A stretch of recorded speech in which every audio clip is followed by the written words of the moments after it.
The clock on Judge Robert Thompson's dashboard showed 9:47 p.m. as he drove slowly through the quiet streets of Oakwood Heights. The community meeting had run longer than expected, but it was worth it. Local business owners had finally agreed to sponsor a youth mentorship program, something Robert had been pushing for months. At 52, he had seen too many young people come through his courtroom who might have taken different paths with proper guidance. Robert adjusted his rearview mirror and noticed headlights following at a distance. The car had been behind him for several blocks now, matching his careful speed through the residential neighborhood. He thought nothing of it at first. After all, this was his neighborhood too. He had lived here for 8 years, ever since his promotion to the municipal court bench had made the mortgage payments manageable. The blue and red lights suddenly blazed to life behind him. Robert's heart sank, though his face remained calm. He had been driving exactly the speed limit, his seatbelt was fastened, and his registration was current. There was no reason for this stop, and deep down he knew what this was really about. A black man driving through an upscale neighborhood at night was apparently reason enough for suspicion. He pulled over slowly, turning on his hazard lights and placing both hands on the steering wheel where they would be visible. Years of seeing cases in his courtroom had taught him exactly how these encounters could go wrong. He had presided over too many trials where a simple traffic stop had escalated into something much worse. The patrol car's spotlight hit his mirrors, flooding the interior of his sedan with harsh white light. Robert took a deep breath and waited. Through his side mirror, he watched a figure emerge from the police car and approach with deliberate, heavy steps. Officer Coleman knocked on the window with his flashlight, the beam cutting through the darkness and landing directly on Robert's face. Even through the glass, Robert could sense the officer's aggressive posture. "Roll down your window," came the sharp command. Robert complied slowly, keeping his movements deliberate and visible. "Good evening, officer. Is there a problem?" Coleman leaned down, his face now visible in the streetlight.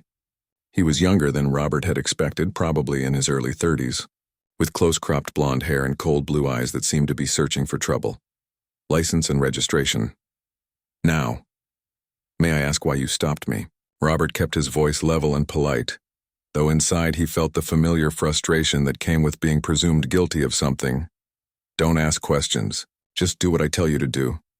Coleman's hand rested on his service weapon, a gesture that wasn't lost on Robert.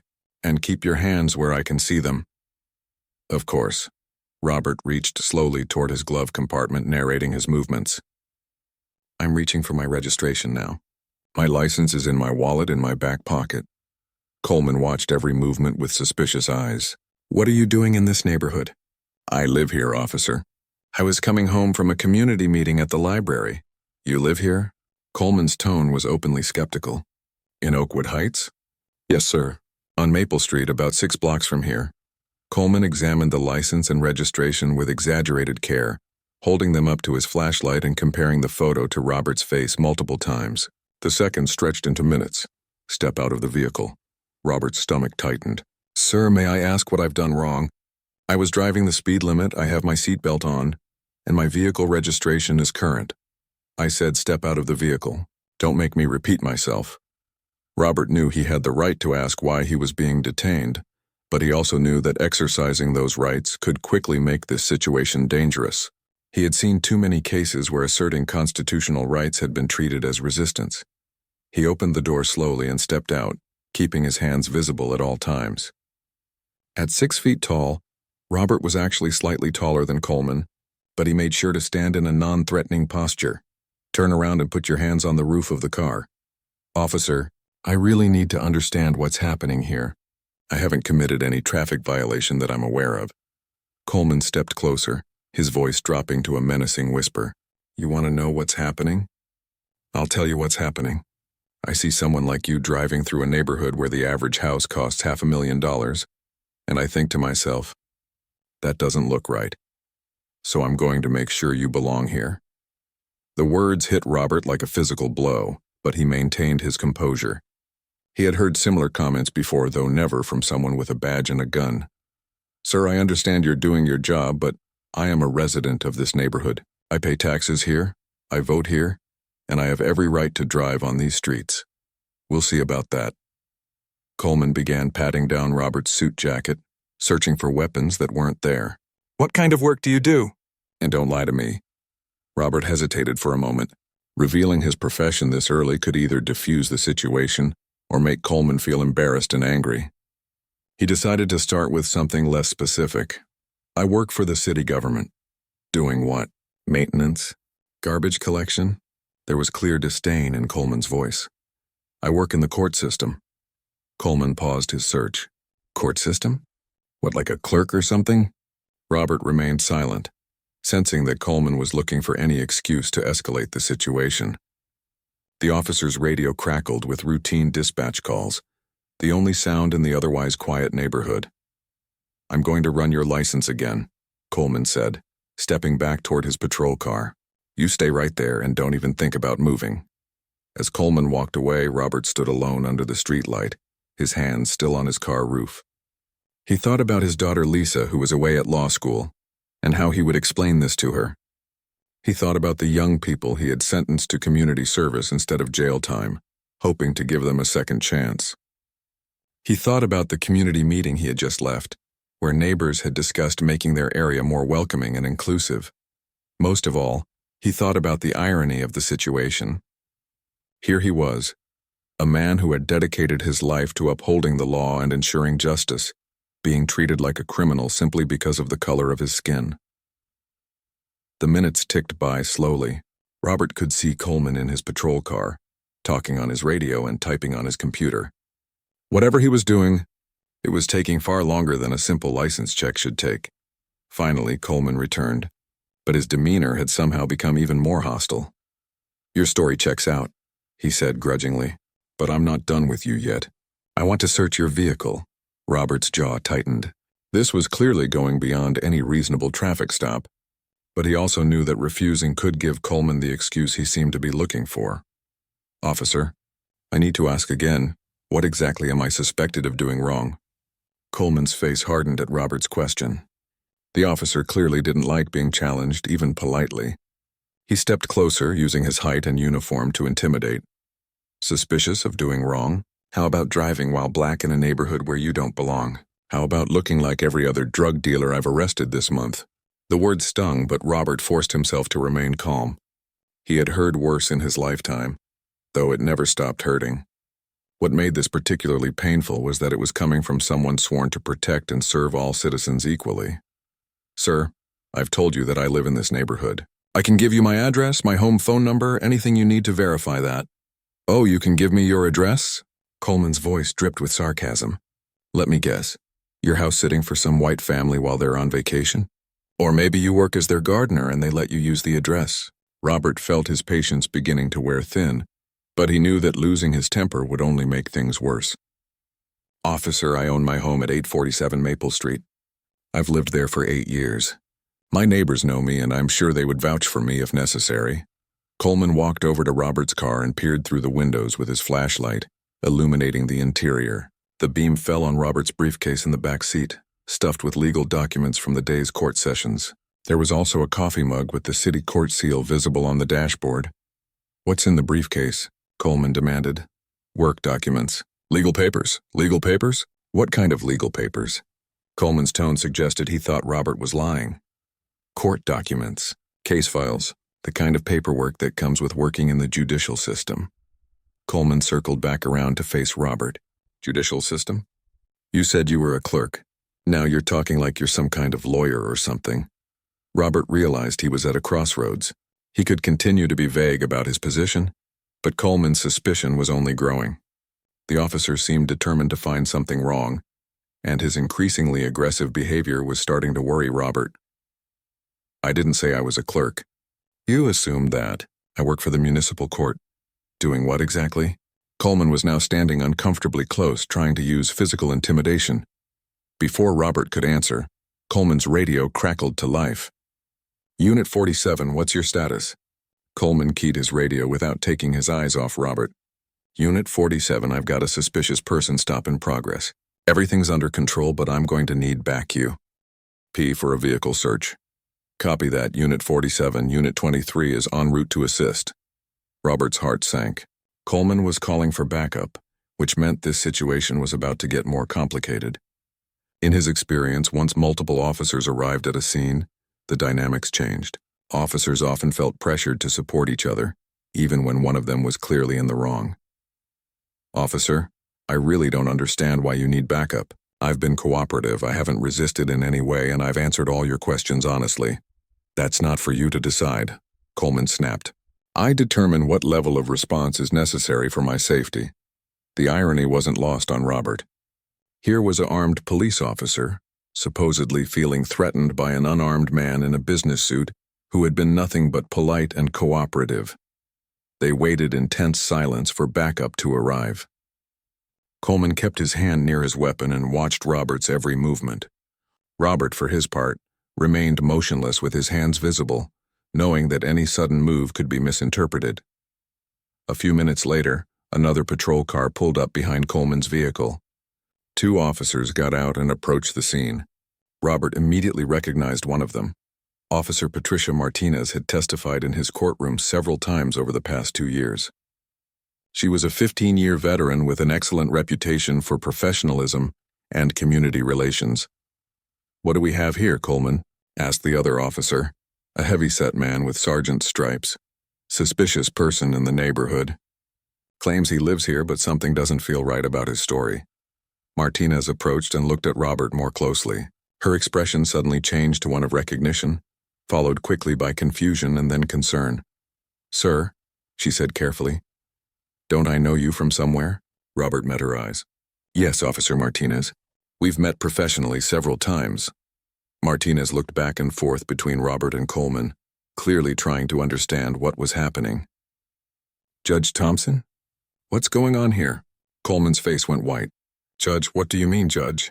"This is Judge Robert Thompson," Martinez said, her voice carrying a note of disbelief. "He presides over Municipal Court Division 3. I've testified in his courtroom at least a dozen times." The silence that followed was deafening. Coleman stared at Robert as if seeing him for the first time. The sergeant stepped forward, his expression grave. "Judge Thompson, I'm Sergeant Williams. I apologize, but I need to understand what happened here." Why were you stopped? Robert straightened up, finally able to stand with his full dignity intact. "That's an excellent question, Sergeant. Officer Coleman pulled me over as I was driving home from a community meeting. When I asked what I had done wrong, he told me I looked suspicious driving through this neighborhood.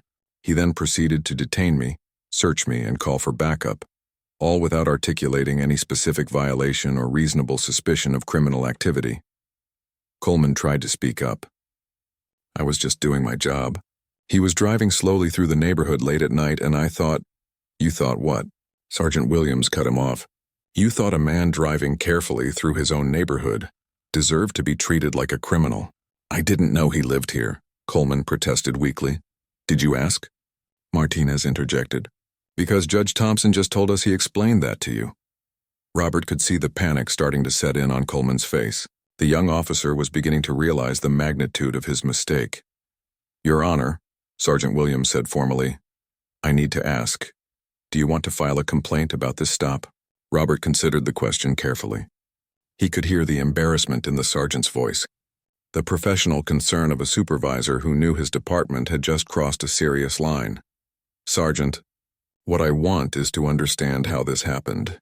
I want to know why a man driving home from a community meeting, a meeting where we discussed ways to make our neighborhood more inclusive and welcoming, was treated like a criminal suspect." Coleman finally found his voice again. "Look, I'm sorry, okay? I didn't know who you were. If you had known I was a judge, you would have treated me differently." Robert's voice carried the authority that commanded respect in his courtroom every day. "Officer Coleman, the problem isn't that you didn't know my profession. The problem is that you made assumptions about me based on my appearance and treated me as guilty until proven innocent." Martinez stepped closer to Coleman. "Did you ask for his license and registration before ordering him out of the car?" Coleman nodded reluctantly. "And what did his license show?" "That he lives on Maple Street." "So you knew he was a local resident and you still treated him like a suspect?" The questions were making Coleman increasingly uncomfortable. He kept looking around as if hoping for some escape from the situation he had created. Sergeant Williams was taking notes now. "Judge Thompson, I need to document everything that happened here. Can you walk me through the entire encounter from the beginning?" As Robert recounted the events, he watched Coleman's expression grow more desperate with each detail. The officer's career was likely over, and everyone present knew it. But Robert found himself thinking less about Coleman's fate and more about what this incident represented. How many other people had been stopped, searched, and humiliated by this same officer? How many had been too afraid or powerless to speak up? How many had been arrested on trumped-up charges because they didn't have the protection of a judicial title? The blue and red lights continued to flash, illuminating the quiet street where Robert's neighbors slept peacefully, unaware that their colleague and friend had just experienced the kind of treatment that too many Americans faced every day.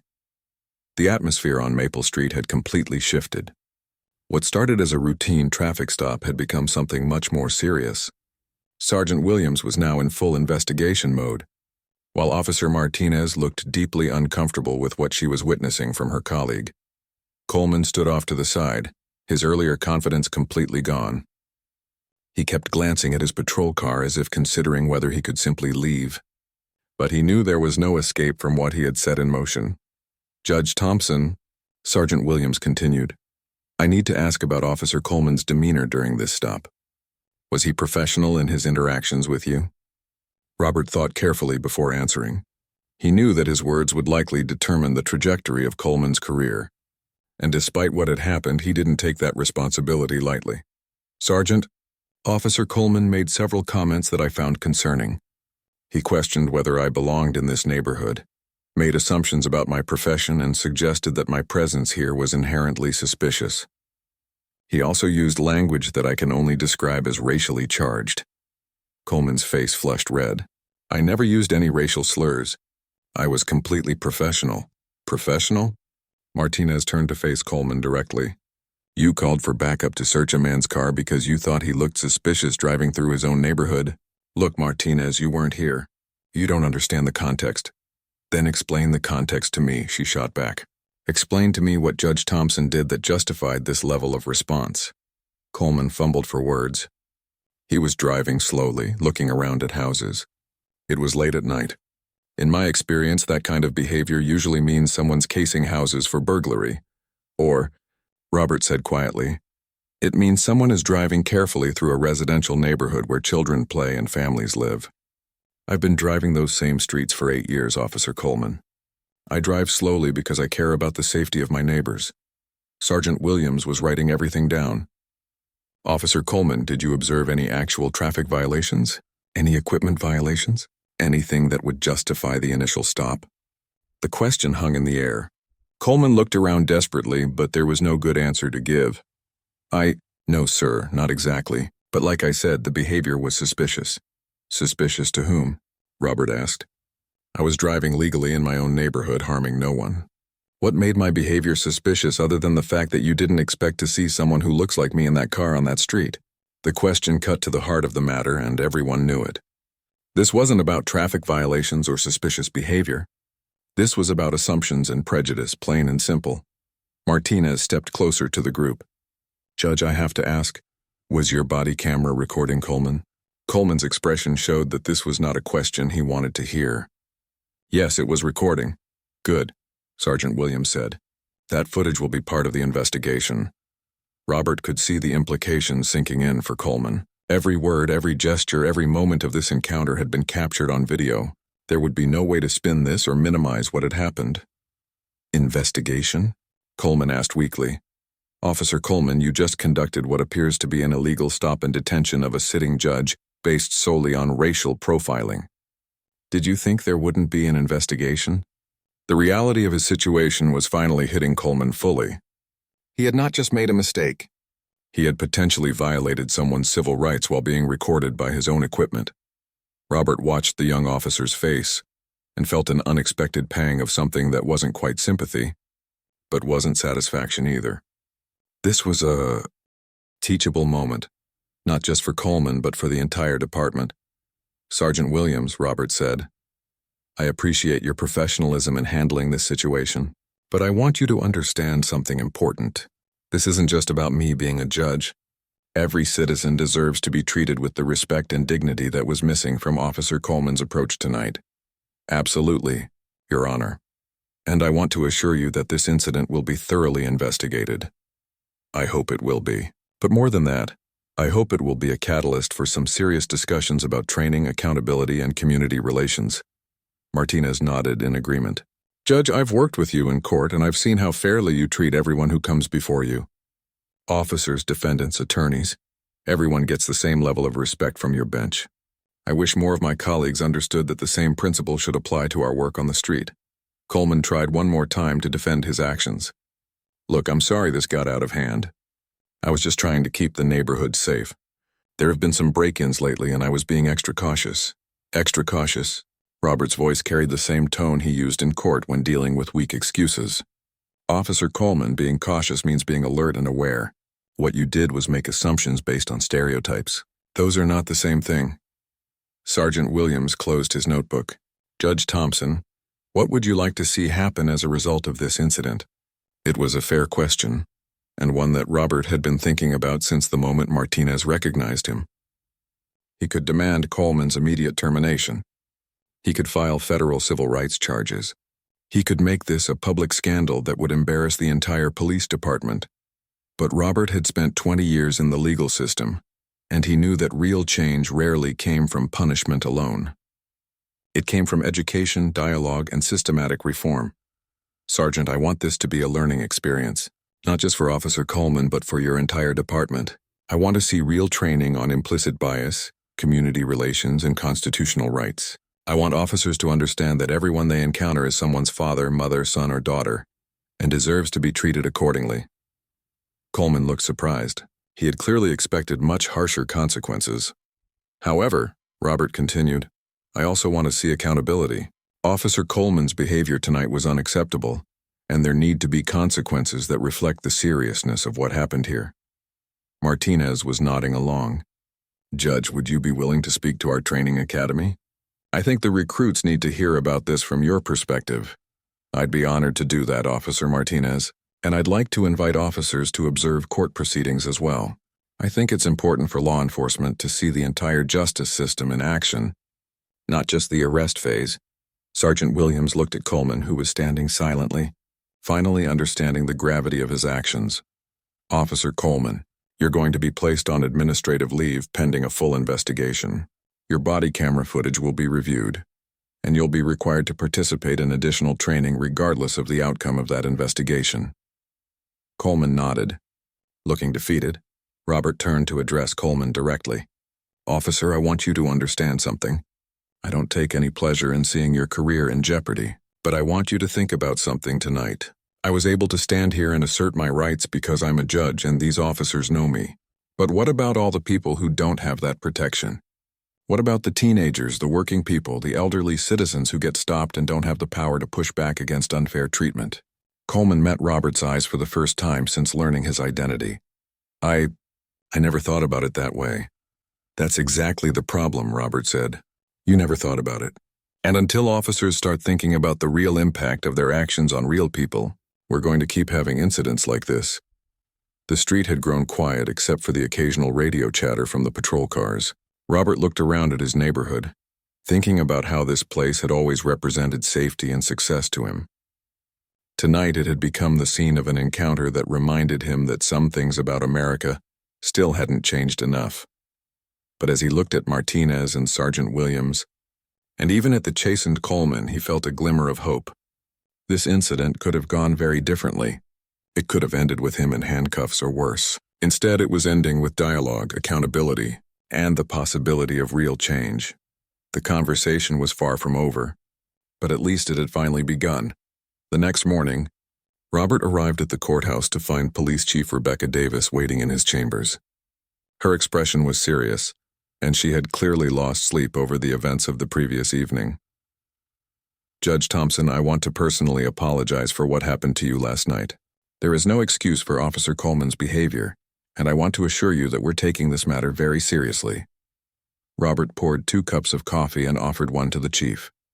I appreciate you coming here personally, Chief Davis, but I hope you understand that my main concern isn't getting an apology. It's making sure this doesn't happen to other people who don't have the protection of a judicial title.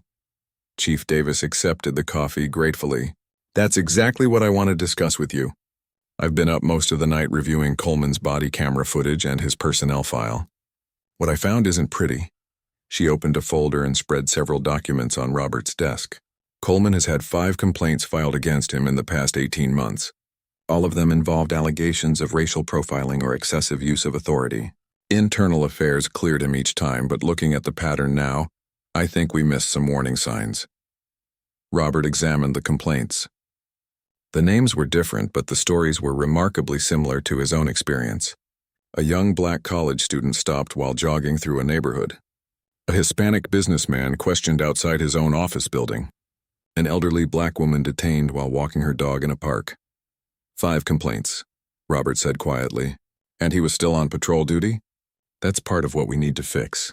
Our complaint review process has some serious gaps. These incidents were investigated in isolation, without anyone looking at the bigger picture. Robert set down the files. Chief, I want to be clear about something. Officer Coleman is just one person. The real problem is systematic. How many other officers have similar complaint patterns that haven't been properly addressed? Chief Davis shifted uncomfortably in her chair. That's what we're going to find out. I've ordered a comprehensive review of all complaint files from the past 3 years. We're looking for patterns and we're going to address them. What about Coleman specifically? He's been placed on unpaid administrative leave pending the completion of a full investigation. Depending on what we find, he could face termination, criminal charges, or both. The district attorney's office has been notified, and they're reviewing the incident for possible civil rights violations. Robert nodded, but his expression remained serious. Chief, I need to ask you something directly. How many people like Officer Coleman are currently carrying badges in your department? The question hung heavy in the air. Chief Davis had been hoping to avoid this exact conversation, but she knew it was inevitable. Judge, I wish I could tell you that Coleman was an isolated case, but I can't. We have about 200 sworn officers, and if I'm being honest, I suspect that maybe 15 or 20 of them have similar issues with bias and excessive authority. 15 or 20 officers, Robert repeated. That means roughly 10% of your force may be engaging in discriminatory policing practices. It's possible, and that's why I need your help. Robert raised an eyebrow. My help? Chief Davis leaned forward. Judge, you have credibility in both the legal community and the broader community. If we're going to make real changes, we need someone who can bridge those worlds. I want to create a civilian oversight board for police conduct, and I want you to help me design it. The proposal was unexpected, but it made sense. Robert had often thought that the police complaint process needed civilian involvement to be truly effective. Tell me more about what you have in mind. A 7-member board with representatives from different parts of the community. Retired judges, community leaders, business owners, activists. People who understand both the challenges of police work and the rights of citizens. They would review all complaint investigations and have the authority to recommend discipline, additional training, or policy changes. Robert considered the proposal. Who would have final authority over disciplinary decisions? The board's recommendations would carry significant weight, but final decisions would remain with me as chief. However, if the board and I disagreed on a major case, we would have to publicly explain our reasoning. It was a compromise, but a reasonable one. I'm interested, but I have conditions. Name them. First, the board needs real power, not just advisory authority. Their recommendations should be binding except in extraordinary circumstances. Second, the board needs access to all relevant information, including body camera footage, personnel files, and witness statements. Third, all board meetings should be open to the public except when discussing specific personnel matters. Chief Davis was taking notes. Agreed on all points. What else? And training. Not just for officers like Coleman who get caught, but for everyone. Mandatory bias training, community relations workshops, and regular recertification on constitutional rights and proper police procedures. We can do that. In fact, I'd like you to help design the training curriculum. Robert stood up and walked to his window, looking out at the city he had served for so many years. Chief, I want to be optimistic about this, but I've seen too many reform efforts that started with good intentions and ended with cosmetic changes. How do I know this will be different? Chief Davis joined him at the window. Because this time it's not just about responding to a crisis. It's about acknowledging that we have a fundamental problem with how some of our officers view and treat certain communities. And it's about committing to change that culture from the ground up. That's a big commitment.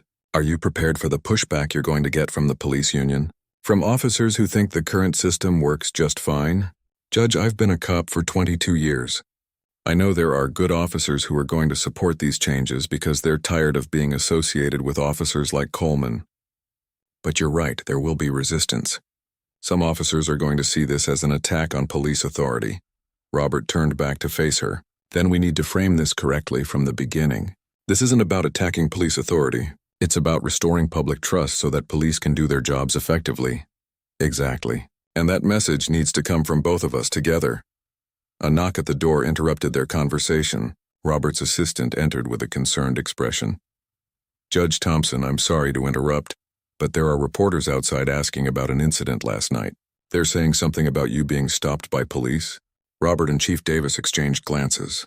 They had both known this moment would come, but they hadn't expected it so soon. How many reporters?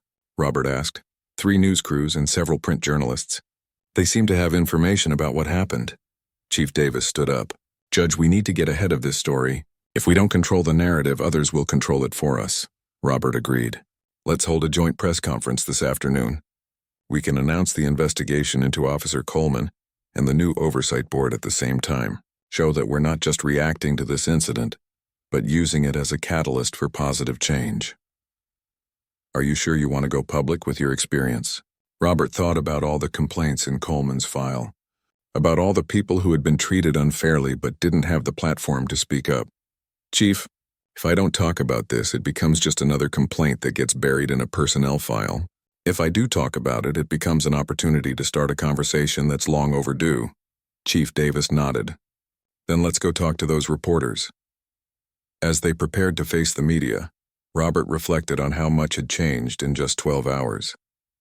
What started as a simple drive home had become a defining moment, not just for his own life, but potentially for the entire relationship between police and the community they served. The real work was just beginning, but for the first time in years, Robert felt genuinely optimistic that meaningful change might actually be possible. The press conference would be just the start. The oversight board, the training programs, the cultural changes within the police department, all of that would take time, effort, and sustained commitment from everyone involved. But as Robert straightened his tie and prepared to face the cameras, he knew that sometimes the most important journeys begin with a single traffic stop on a quiet street. 8 months after that night on Maple Street, Robert sat in the same courtroom where he had presided for 15 years. But today he was there for a very different purpose. The wooden benches were filled with police officers, community members, and local officials, all gathered for the graduation ceremony of the first class to complete the new Police Community Relations Training Program. Chief Davis stood at the podium, addressing the crowd. When we started this program, some people thought we were wasting time and resources. They said police officers already knew how to do their jobs, and that sensitivity training wouldn't make a difference on the street. She paused to look at the 30 officers seated in the front rows, men and women of various ages and backgrounds, all wearing their dress uniforms with obvious pride. But these officers proved those skeptics wrong. Over the past 6 months, they've participated in community forums, shadowed social workers, spent time in schools, and yes, they've sat in Judge Thompson's courtroom to see the justice system from a different perspective. Robert smiled as he remembered those court sessions. The officers had been skeptical at first, but as they watched case after case unfold, many of them began to understand how their actions on the street affected people's entire lives. They saw how a minor arrest could cost someone their job, how aggressive policing could traumatize children, how bias in enforcement could perpetuate cycles of poverty and crime. Officer Martinez, who had been present that night 8 months ago, was among the graduates. She had volunteered to help design the training program and had become one of its most effective instructors. Chief Davis continued her remarks. The real test of this training isn't what happens in this room today. It's what happens tomorrow when you're back on patrol, facing the same situations you've always faced, but with new tools and new perspectives. When it was Robert's turn to speak, he stood before the group and saw faces that represented hope for real change, but he also saw the challenges that still lay ahead. 8 months ago, I was pulled over while driving home through my own neighborhood. The officer who stopped me made assumptions about me based on my appearance, and he treated me as a suspect rather than as a citizen. That incident could have ended badly for both of us. The room was completely silent. Robert had told this story many times over the past months, but it never got easier. But that incident also became the beginning of something positive. Not because of what happened to me, but because people chose to see it as an opportunity, rather than just a problem. He looked directly at the graduating officers. Each of you made a choice to be here. You could have seen this training as punishment or as bureaucratic nonsense. Instead, you chose to see it as a chance to become better at your jobs and better servants of your community. Officer Martinez raised her hand. Judge Thompson, can I share something? Robert nodded. Before this training, I thought community policing meant being friendly and waving at people. I didn't understand that it meant really listening to what communities needed and adjusting how we did our jobs accordingly. Now I realize that every interaction I have with a citizen is a chance to either build trust or tear it down. A young officer in the back row stood up.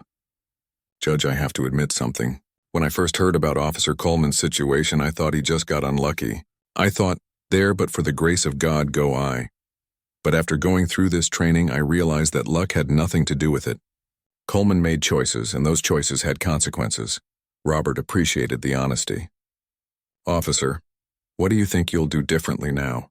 I'm going to ask myself better questions before I make a stop. Not just is this person breaking the law, but why am I really stopping this person? What am I hoping to accomplish? Am I treating this person the way I'd want my family member to be treated? Chief Davis stepped forward. That kind of self-reflection is exactly what we're trying to achieve. We're not trying to make officers second-guess every decision, but we are trying to make sure those decisions are based on facts and law enforcement objectives, not on assumptions or bias. After the ceremony, Robert walked through the halls of the courthouse with a sense of satisfaction he hadn't felt in years. The changes went far beyond just police training. The Civilian Oversight Board was now fully operational and had already reviewed dozens of complaint cases. Several officers had received additional training, 2 had been suspended, and 1 had been terminated for a pattern of misconduct. More importantly, the complaint numbers themselves were dropping. Citizens seemed more willing to trust that their concerns would be taken seriously, and officers seemed more conscious of their behavior knowing that meaningful oversight existed. Robert's phone buzzed with a text message from his daughter Lisa, who was now practicing law in the city's public defender's office. Dad, saw the news coverage of the graduation ceremony. Proud of you. The officers I'm working with seem different. More professional, more respectful. Keep up the good work. The text brought a smile to his face. The changes were being noticed where it mattered most, in the daily interactions between police and the people they served. As Robert prepared to leave the courthouse, he ran into Officer Martinez in the parking garage. Judge Thompson, do you have a minute? Of course, Officer Martinez. How are you feeling about the program? Honestly, it was harder than I expected. Some of the community forum sessions were tough. People had stories about encounters with police that were really difficult to hear, but I'm glad I went through it. What was the hardest part? Martinez thought for a moment. Realizing how much I didn't know about the communities I was policing. I thought I was a good cop because I followed procedure and didn't use excessive force. But I wasn't really connecting with people or understanding how my actions affected them. And now I take time to actually talk to people instead of just collecting information from them. I explain what I'm doing and why. I try to see situations from their perspective, not just from mine. Robert nodded. That's exactly the kind of change we hope to see. Judge, can I ask you something personal? Of course. Do you ever regret not filing criminal charges against Coleman? A lot of people thought you should have pushed for prosecution.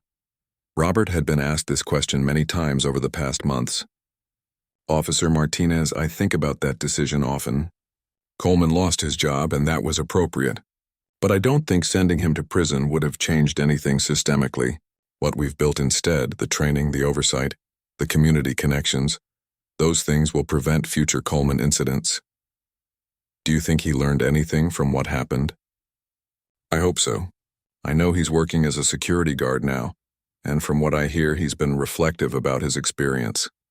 Sometimes people need to lose something important before they really understand the impact of their choices. As Martinez walked away, Robert thought about how far they had all come. The traffic stop that had seemed like such a violation 8 months ago had become the catalyst for changes he had been hoping to see for years. His phone rang as he got into his car. It was Chief Davis. Judge, I just wanted to thank you again for your work on the oversight board. We got the statistics back from the community survey, and trust in the police department is up 18% from last year. That's encouraging, but we can't get complacent. Real cultural change takes time. Absolutely. But I think we're moving in the right direction. By the way, I got a call from the police chief in the next county over. They want to implement a similar program. Would you be willing to consult with them? Robert smiled as he started his car. I'd be happy to help, Chief. That's exactly how real change spreads, one department, one officer, one interaction at a time. As he drove home through the same streets where his ordeal had begun, Robert reflected on how much his perspective had changed. He still felt angry about what had happened that night, but the anger had been transformed into purpose. He had taken a negative experience and used it to create something positive, not just for himself, but for his entire community. The streetlights were just beginning to come on as he turned onto Maple Street. His neighbors were out walking their dogs, children were playing in their yards, and life was continuing with its normal rhythm. But Robert knew that beneath that surface normalcy, something fundamental had shifted. Police officers were asking better questions. Citizens were more willing to trust. Community leaders were working together instead of talking past each other. It wasn't perfect, and there was still much work to be done. But for the first time in his career, Robert felt genuinely optimistic that the justice system he had dedicated his life to serving was actually becoming more just.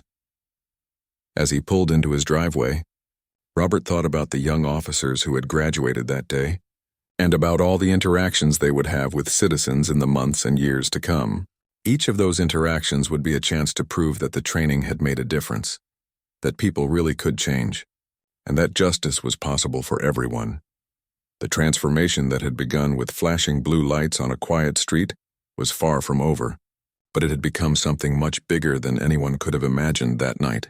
It had become proof that even the most difficult situations could lead to hope, understanding, and lasting change.